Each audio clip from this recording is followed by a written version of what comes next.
Sir tea ಕೊಡಿ.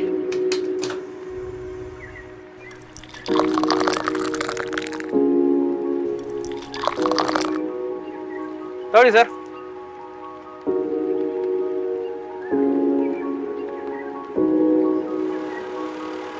ವಾ ಬಂದ್ರಲ್ಲ ಇನ್ನೇನು.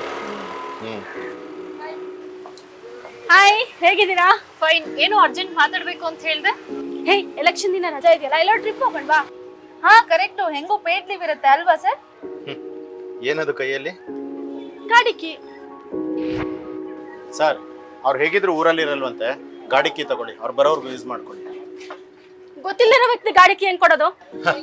ಗೊತ್ತಿಲ್ಲದೆ ಇರೋ ವ್ಯಕ್ತಿ ಕೈಗೆ ಗಾಡಿ ಕೀ ಕೊಡೋದಕ್ಕೆ ಯೋಚನೆ ಮಾಡ್ತಿದ್ಯಾ?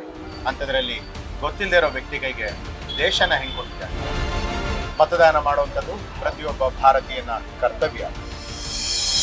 ಕರ್ನಾಟಕದಲ್ಲಿ 2 ಹಂತದಲ್ಲಿ ಮತದಾನ, ಏಪ್ರಿಲ್ 26 ಮತ್ತು ಮೇ 7ರಂದು. ಎಲ್ಲರೂ ತಪ್ಪದೆ ಮತದಾನ ಮಾಡಿ.